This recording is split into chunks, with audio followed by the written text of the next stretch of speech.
कार्रवाई हो तो कोर्ट पहुंचो, कोर्ट की फटकार लगाएं तो विक्टिम कार्ड झेलो, हर दिन नया झूठ बोलो,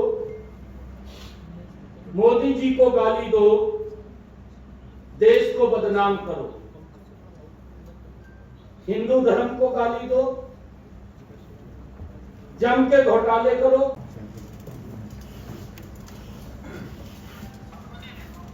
धन्यवाद। सभी प्रेस वार्ता है। कल पूरे देश में रामलीला मैदान में भ्रष्टाचार के भाईचारे का एक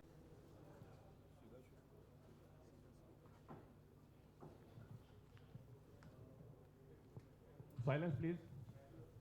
सभी पत्रकार छायाकार बंधुओं का इस प्रेस वार्ता में बहुत बहुत स्वागत है। माननीय मुख्यमंत्री जी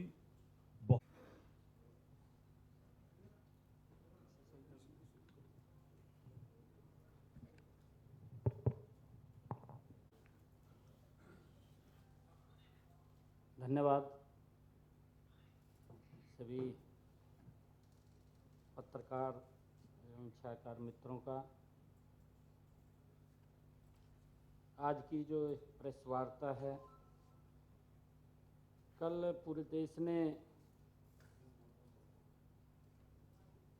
रामलीला मैदान में भ्रष्टाचार के भाईचारे का एक दृश्य देखा है और उसको लेकर के जिस प्रकार से नरेंद्र मोदी जी को और मोदी सरकार को उन्होंने अपने जो ये घमंडिया गठबंधन के लोग हैं, अपने भ्रष्टाचार को किस तरीके से जस्टिफाई वहाँ पर वो कर रहे थे, वो पूरा देश ने देखा है। ऐसा महसूस हो रहा था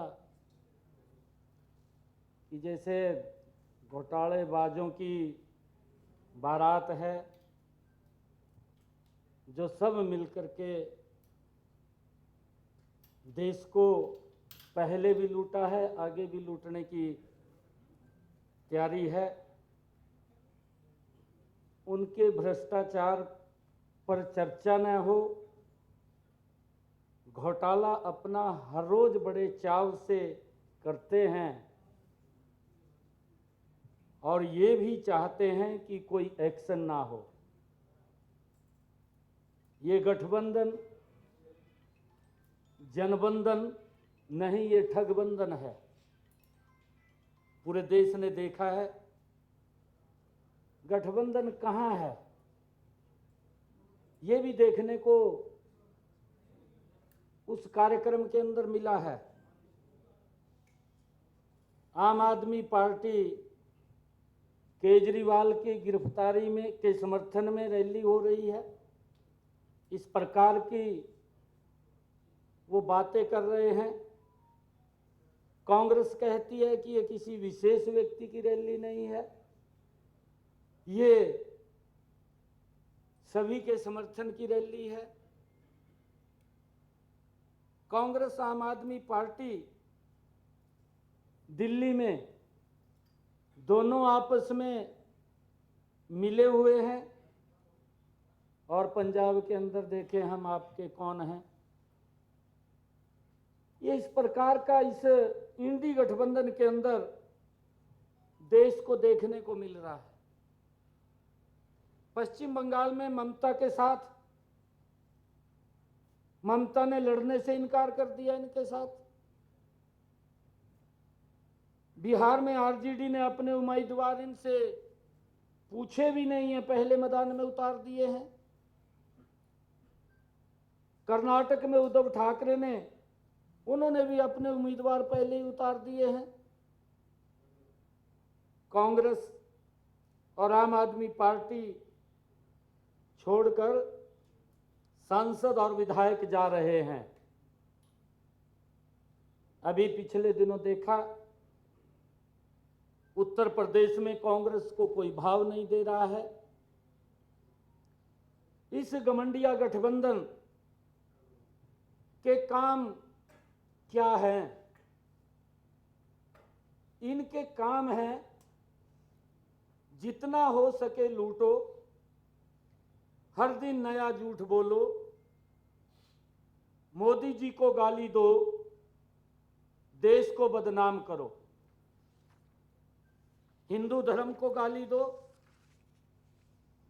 जम के घोटाले करो, जांच एजेंसियां जब नोटिस दें तो इग्नोर करो, कार्रवाई हो तो कोर्ट पहुंचो, कोर्ट की फटकार लगाएं तो विक्टिम कार्ड खेलो, देश के लोकतंत्र पर खतरा बताओ, जनता को गुमराह करो, सारे चोर इकट्ठे हो जाओ, जोर जोर से बोलो, छाती पीट पीट कर बोलो, भ्रष्टाचारों को बचाओ। ये इंडी गठबंधन के नेताओं के काम है। और अगर हम देखें इस टोली को, जो घमंडिया गठबंधन है, देखने से पता ही चलेगा कि भ्रष्टाचारी हैं, जो भ्रष्टाचार के मामले में या तो जेल में हैं या बेल पर हैं, भ्रष्टाचार बचाओ रैली निकाल रहे हैं। ये देश के सामने कल एक सिनेरियो देखा है। ये संदेश खाली पर चुप हैं, कोई नहीं बोलता कि वहां पर क्या क्या अत्याचार महिलाओं के ऊपर हुए हैं। इनके नेता देश तोड़ने की बात करते हैं, लेकिन एक्शन के बजाय लोकसभा का टिकट देख करके उसको संजोते हैं। ये देश की शक्ति का अपमान करते हैं, लेकिन सब चुप रहते हैं। ये शाहजहां शेख जैसे अपराधी पर चुप रहते हैं, ये उदयनिधि स्टालिन के सनातन विरोधी बयान पर चुप रहते हैं, रामचरितमानस के अपमान पर चुप रहते हैं, ये अपने घोटाले पर चुप रहते हैं, लेकिन सजा पर सवाल उठाते हैं।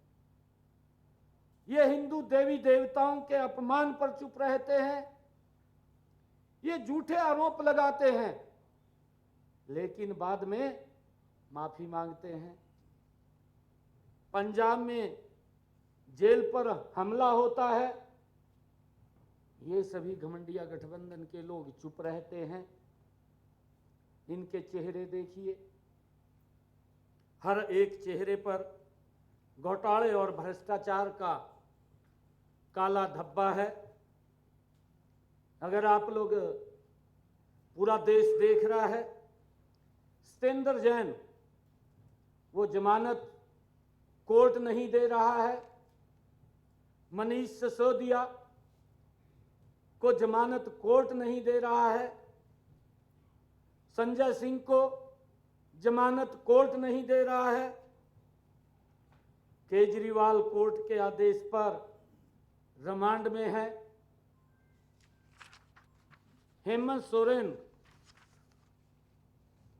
को जमानत कोर्ट नहीं दे रहा है, इनकम टैक्स की रिकवरी को दिल्ली हाई कोर्ट सही ठहरा रही है, शाहजहां शेख पर कोर्ट ने एक्शन लिया है, लालू यादव पर कोर्ट से मामला तय हो रहा है, तो क्या इंडी गठबंधन कोर्ट के खिलाफ ये रैली कर रहा है?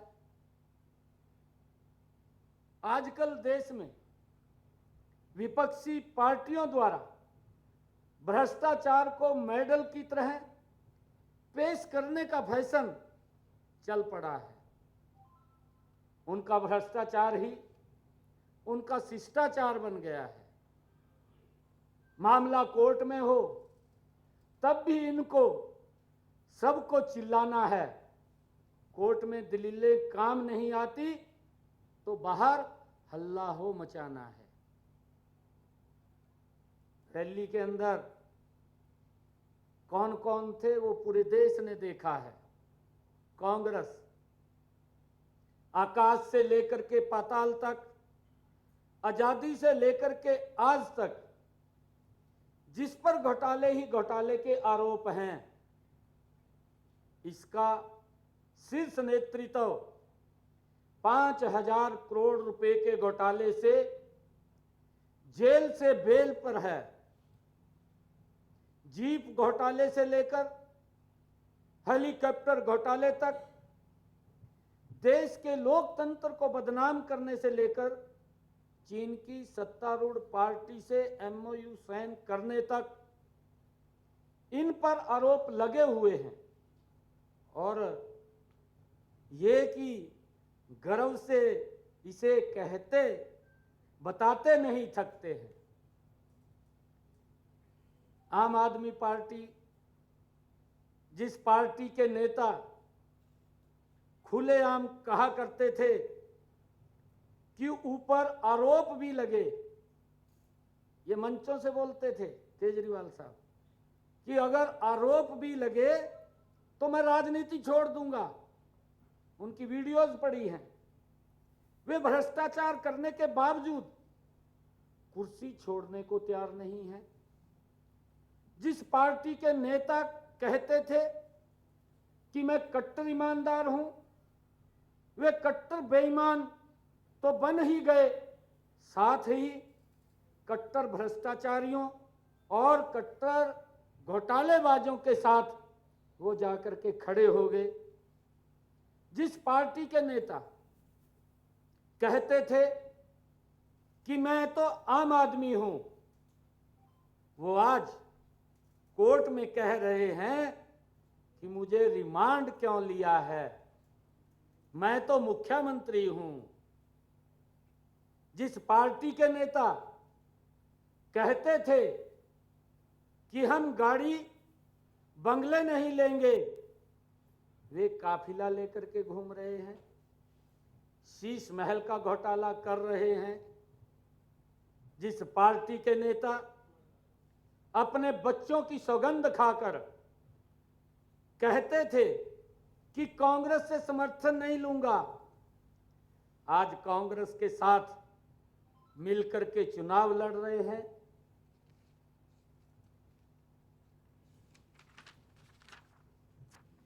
जिस पार्टी के नेता शिक्षा, स्वास्थ्य, बिजली और पानी पर काम करने की बात करते थे, आज वो शिक्षा में, हेल्थ में, बिजली में और पानी में भी घोटाला कर रहे हैं।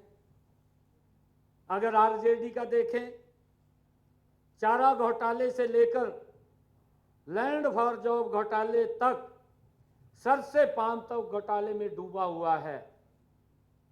अपनी बेटी का नाम मीसा रखकर कांग्रेस का खात्मा करने की बात कहने वाले लालू प्रसाद यादव आज कांग्रेस की ही गोद में बैठे हैं। बिहार पर वर्षों तक राज करने वाली राजद ने इस प्रदेश को बीमारू राज्य की श्रेणी में ला करके खड़ा करने का काम किया है। राजद के शासन में बिहार के लोग सिर्फ घोटालों और भ्रष्टाचार देखा है। चारा घोटाले में लालू प्रसाद यादव दोषी है ही, लेकिन लैंड फॉर जॉब घोटाले में भी उनके बेटे पर भी प्रवर्तन निदेशालय की जांच चल रही है। ईडी गठबंधन में शामिल होकर लालू का लक्ष्य मात्र अपने परिवार को सत्ता तक पहुंचाना है। परिवारवाद में तो लालू यादव ने सभी सीमाएं ध्वस्त कर दी हैं। पहले खुद, फिर अपनी पत्नी को मुख्यमंत्री बनाया, उसके बाद बड़े बेटे को मंत्री बनाया, अब छोटे बेटे को मुख्यमंत्री बनाने की फिराक में है। अगर इस इंडी गठबंधन के अंदर सपा की तरफ अगर हम देखें सब जानते हैं कि इन्होंने कितना भ्रष्टाचार किया है। भ्रष्टाचार तो पूरा देश जानता है, लेकिन इनके परिवारवाद से भी उत्तर प्रदेश की जनता पीड़ित रही है। जो पार्टी कभी कांग्रेस को देश की सबसे बड़ी भ्रष्टाचारी पार्टी कहा करती थी, आज उन्हीं का साथी बनी हुई है। सनातन धर्म और रामचरितमानस पर आपत्तिजनक बयान देने के बावजूद सपा अध्यक्ष ने स्वामी प्रसाद मौर्य पर कोई कार्रवाई नहीं की है। अपने नाम से समाजवादी लेकर चलने वाली इस पार्टी के शीर्ष नेता को समाज और जनता नहीं, सिर्फ अपने परिवार की चिंता है। रामलीला मैदान में बैठकर तथाकथित तानाशाही हटाओ का नारा लगाने वाले अखिलेश यादव को याद रखना चाहिए कि उनके पिताजी मुलायम सिंह यादव जी ने राम भक्तों और कार सेवकों पर गोलियां चलाने का कार्य किया था। अगर हम झारखंड मुक्ति मोर्चा की बात करें, जो इंडी गठबंधन के अंदर है, जिसकी बुनियाद ही भ्रष्टाचार पर टिकी हो, वो भला इन भ्रष्टाचारियों की रैली में कैसे नहीं शामिल होगा। भ्रष्टाचार के मामले में कोर्ट हेमंत सोरेन को जमानत नहीं दे रहा है। हेमंत सोरेन अवैध खनन कर गरीब आदिवासियों के 1000 करोड़ रुपए गबन करने के आरोपी हैं। हेमंत सोरेन ही नहीं, आदिवासियों के हक का पैसा खाने में भी उनके करीबी पंकज मिश्रा और अमित अग्रवाल सहित जेएमएम के कई शीर्ष नेता शामिल हैं। खुद को आदिवासियों का नेता कहने वाले हेमंत सोरेन पर 8.5 एकड़ जमीन पर अवैध कब्जा करने का आरोप है।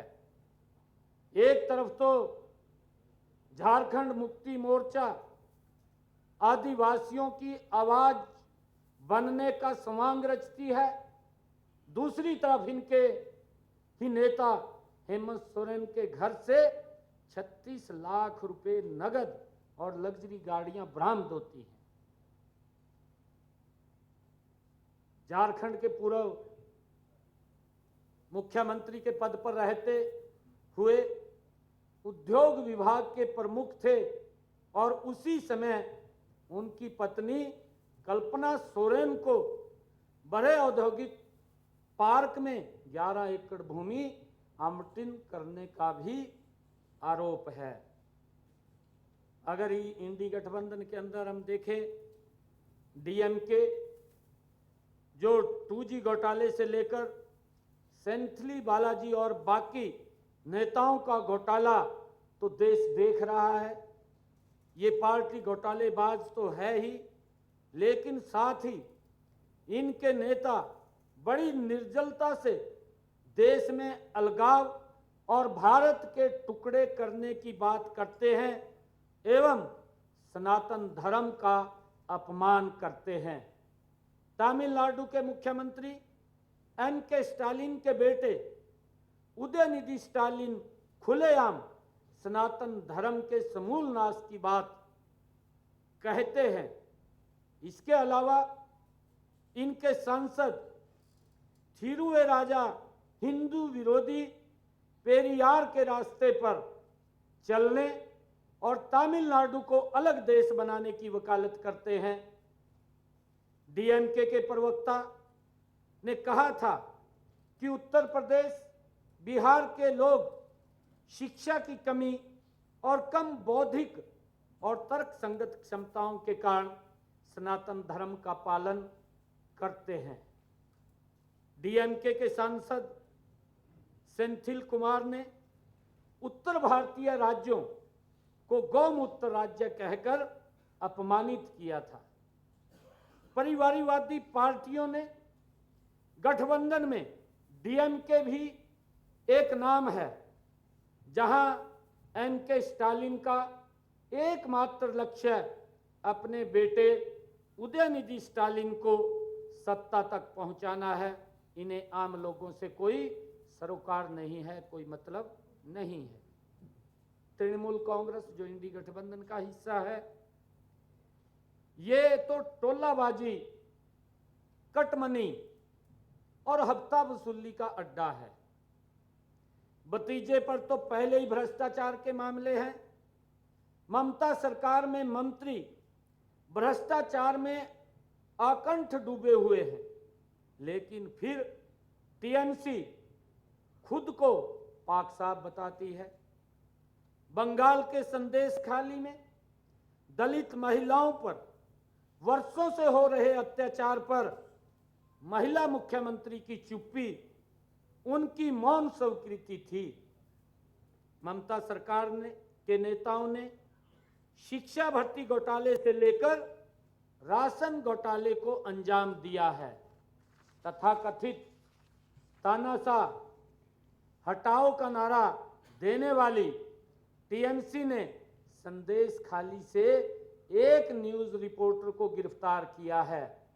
इससे बड़ी तानाशाही और क्या हो सकती है। ममता सरकार ने अपने वोट बैंक के लिए तुष्टीकरण की राजनीति को हवा दी है और राज्य के हिंदुओं को दबाने का प्रयास किया है। रोहिंग्यों के पक्के समर्थक सीए कानून का विरोध करने लगे हैं और अपने राज्य में सीए न लागू होने देने की बात कहकर संविधान के विरुद्ध जाने की हिमाकत कर रहे हैं। वामपंथी पार्टियां, केरल की कम्युनिस्ट सरकार ने सोने की तस्करी से लेकर एआई कैमरा का घोटाला किया है। वामपंथी दलों के नेता धार्मिक संस्थानों की पवित्रता और लोकतंत्र के सिद्धांतों को कमजोर करने का प्रयास करते हैं।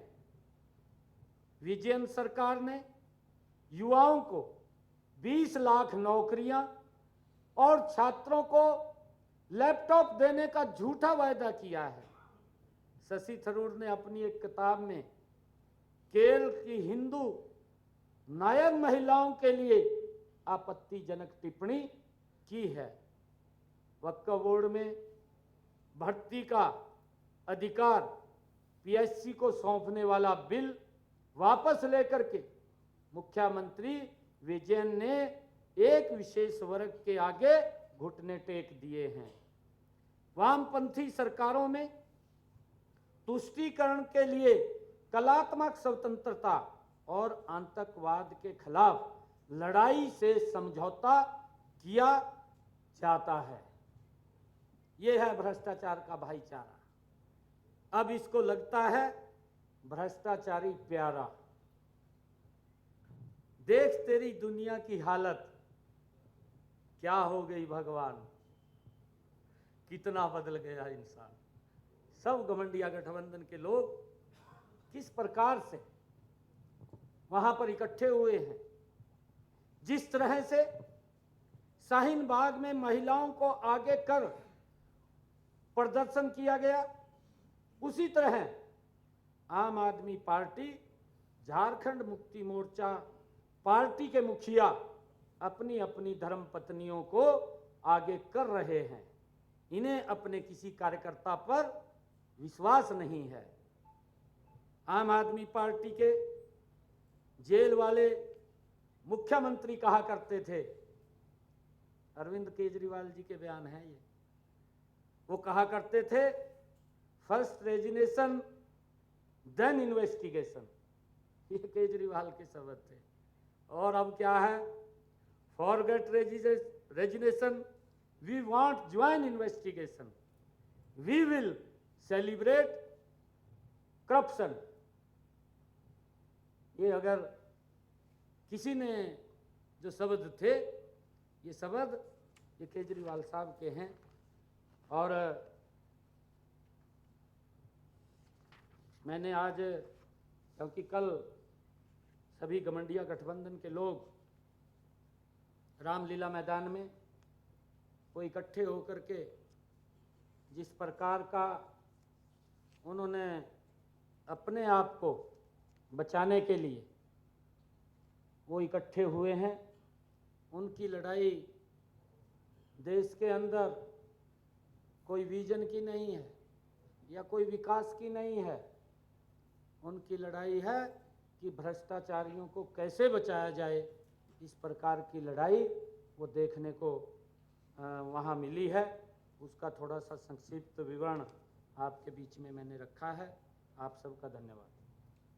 देखिए, कोई भी साथी सवाल पूछे, केवल संख्या और समय का ध्यान रखते हुए हर साथी से निवेदन है कि 2 सवाल एक साथी पूछे और काउंटर सवाल ना करे। नहीं, कोई एक बार रेज करे अपना हाथ जिसको सवाल पूछना है, और उसके बाद हम लेते हैं आपके क्वेश्चन। जी मिश्रा जी।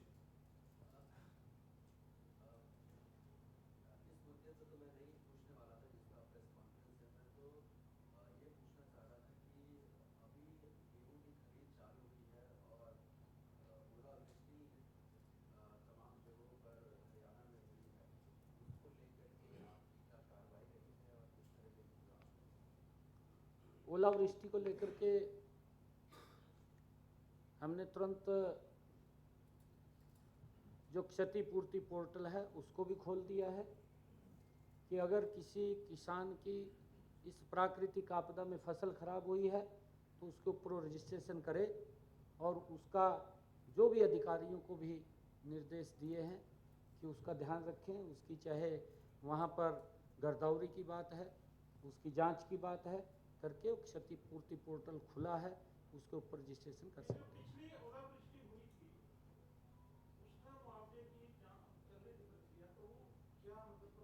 पीछे मुआवजा दिया है, अभी दिया है, पीछे मैंने ही जारी किया। हाँ गायत्री जी। पवन जी।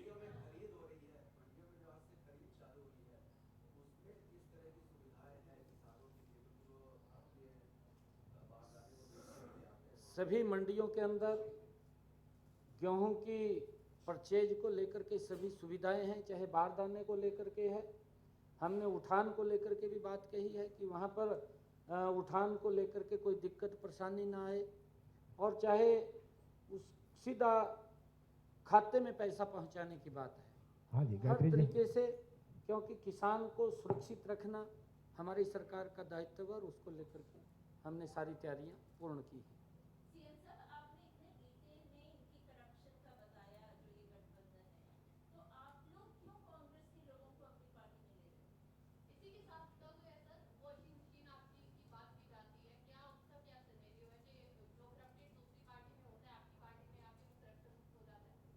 नहीं, देखिए ऐसा नहीं है जो आप लोग सोच रहे हैं, क्योंकि अगर कोई भ्रष्टाचार जिसने किया है, कानून उसके ऊपर अपने आप काम करेगा।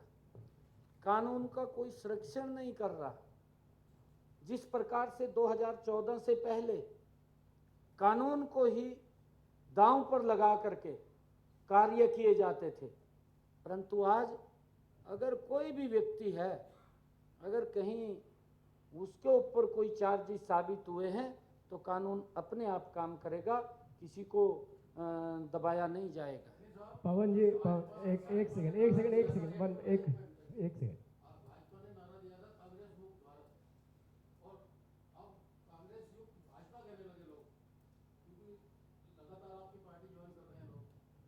नहीं, देखिए हमारा, एक मिनट, जो आपने बात कही है, भारतीय जनता पार्टी एक दल है और इसमें लोग ज्वाइन कर रहे हैं। कांग्रेस से भी आकर के ज्वाइन कर सकते हैं। जो कांग्रेस के अंदर अच्छे लोग हैं और जिन लोगों की आवाज़ वहाँ सुनी नहीं जाती थी, जिन लोगों की आवाज़ दबा दी जाती थी, ऐसे सब लोग जिनको लगता है कि हम भारतीय जनता पार्टी के अंदर जाएं, तो उनका हमने स्वागत किया। हम सबको शामिल कर रहे हैं और भी शामिल करेंगे। अच्छा, कोई एक सेकंड, कोई रिपीट, एक क्वेश्चन को 3 बार रिपीट ना करें, एक ही बार में एक क्वेश्चन ले लें। पवन। हाँ,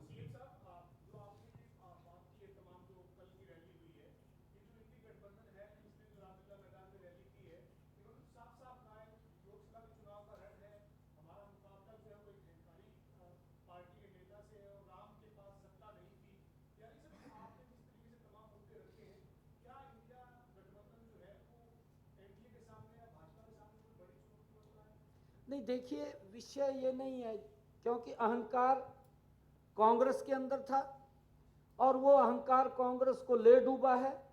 अब कांग्रेस कहीं दिखाई नहीं दे रही है। जिस प्रकार की उन्होंने भाषा वहाँ इस्तेमाल की है, वो पूरी की पूरी भाषा वो उनके ऊपर लागू होती है। नरेंद्र मोदी जी इस देश के विकास को लेकर के चिंता करते हैं और वो लोग भ्रष्टाचारियों को कैसे बचाया जाए उसको लेकर के वो काम करते हैं। मोर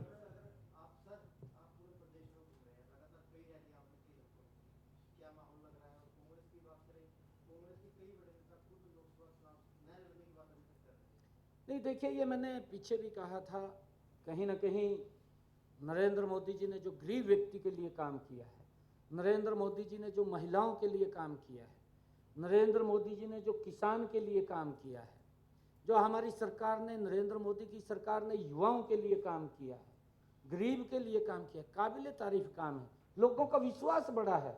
आज अगर हम देखें, आज युवा का विश्वास बढ़ा है इस सरकार के प्रति, किसान का विश्वास बढ़ा है, आज महिला का विश्वास बढ़ा है, आज गरीब का विश्वास अगर किसी सरकार के ऊपर बढ़ा है तो नरेंद्र मोदी की सरकार के ऊपर बढ़ा है। और उसका परिणाम है कि उनको डर लग रहा है कि हम जाएंगे कैसे। कोई छोटा शासन नहीं किया।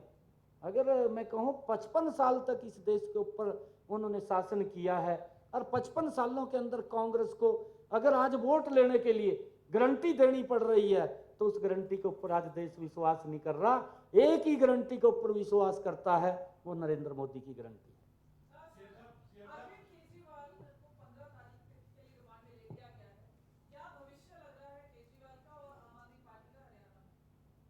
नहीं देखिए, इसके ऊपर मैंने कुछ नहीं कहना। हमने कहा है कि जो भ्रष्टाचार किया है, मैंने शायद एक प्रेस कॉन्फ्रेंस भी करी थी, मेरे ऊपर भी यहाँ का जो इन्होंने एक व्यक्ति उतारा है, उसने कुछ बातें कही थी, वो पता नहीं किसके कहने से उसने कही थी, उसको जानकारी नहीं थी पूरी। उसने कुछ आरोप लगाए थे कि ये तो गायब रहा है। आप सब प्रमुख पत्रकार बैठे हैं, आपके भाई हर जगह बैठे हैं, कैथल में भी बैठे, कुरुक्षेत्र में भी बैठे हैं, अगर पुंडरी में जाएं वहाँ बैठे हैं, कलायत में बैठे हैं, राजौंद में बैठे हैं, पेहवा में जाएं, चीका में जाएं, कहीं भी जाएं। उन पत्रकार भाइयों से भी पूछ सकते हैं कि मेरा आना जाना कितना था, परंतु किसी ने उसको बोल दिया कि ये तो गायब रहा है, ये 5 साल आया नहीं है, क्योंकि झूठ की राजनीति करते हैं। मैंने तब पत्रकार भाई पूछ रहे थे तो मैंने कहा था कि इसमें कौन सी आफत आ गई है कि अगर उसने भ्रष्टाचार किया है तो ईडी को बता दे, ईडी कोई कुछ थोड़ी कहेगी। वो बार बार नोटिस ईडी भेज रही है और वो लेने के लिए तैयार नहीं। स्थिति तो वो बन गई कि कबूतर ने बिल्ली को देख करके आंखें बंद कर ली। बचेगा कैसे? कैसे बचेगा? नहीं बचेगा अगर भ्रष्टाचार हुआ है तो।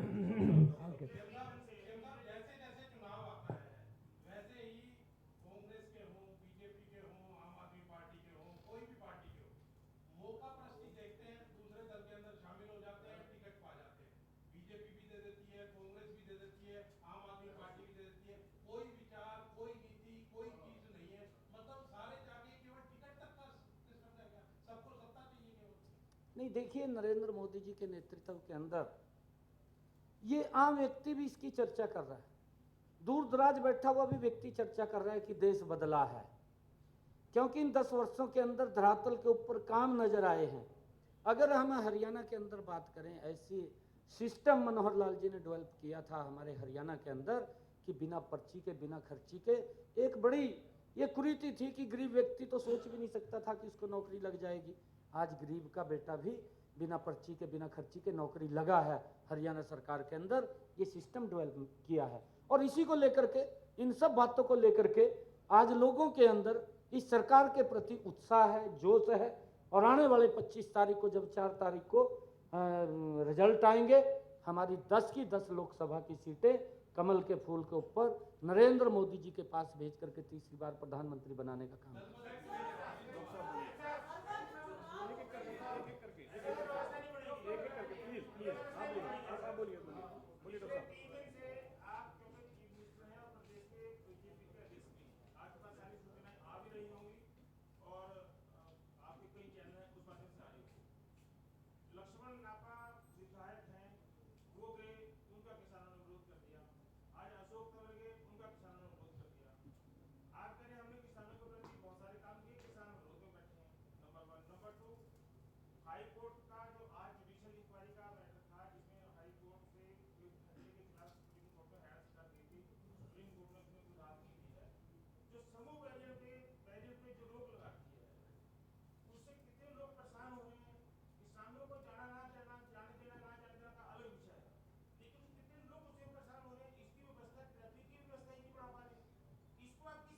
नहीं देखिए, नहीं देखिए, मैं आपको एक बात और कहना चाहता हूँ, क्योंकि सरकार ने लगातार ये सारा का सारा विषय का इसका समाधान हो, और उसको लेकर के सरकार के लगातार मंत्री, कैबिनेट स्तर के मंत्री चंडीगढ़ के अंदर भी मुझसे वार्ताएं की हैं, जो हमारे जो किसानों के प्रतिनिधि जो आंदोलनरत थे, उन किसानों के मुखियाओं को बुलाया था, बुला करके उनसे बातचीत भी की है। देखिए, अगर मैं कहीं बैठा हूँ और मैं परिवार का मुखिया हूँ, तो परिवार के मुखिया के नाते घर कैसे चलाना है वो हर परिवार के मुखिया को मालूम है। कहीं भी किसी परिवार के अंदर है, जो मुखिया है उसको मालूम है कि कहाँ से सामान आ रहा है, कहाँ जा रहा है, परंतु वो ठीक दिशा में जाए। और उसको लेकर के नरेंद्र मोदी जी की सरकार, और चाहे हमारे हरियाणा की सरकार डबल इंजन की सरकार रही है, एक मैं बता रहा हूँ, भ्रष्टाचार के ऊपर एक कड़ी चोट वो की है हमारी सरकार ने। और उसके बावजूद मैं बताता हूँ कि इन सब बातों को लेकर के लगातार हमारे मंत्री उनसे वार्ता करते रहे। भी आपकी जो मांगे हैं, उन मांगों के ऊपर बैठ करके आप सार्थक विचार कीजिए। देश परेशान नहीं होना चाहिए, और देश अगर इस प्रकार की उग्र स्थिति में हम रहेंगे तो देश के लोगों को नुकसान होगा, लोग परेशान होते हैं। आप बैठ करके वार्ता कीजिए। हमारे मंत्री आए, वार्ता की, अरे कुछ का समाधान आज हो जाएगा, कुछ का कल हो जाएगा, परंतु हमें धैर्य रखना चाहिए, ये धैर्य रखना चाहिए।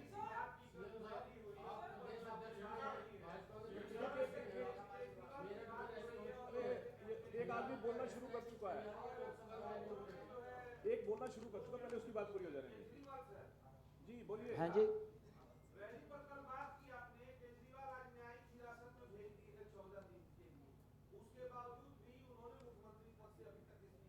ये आप पूछिए ये क्यों नहीं दिया। ये आपका बनता है पूछना।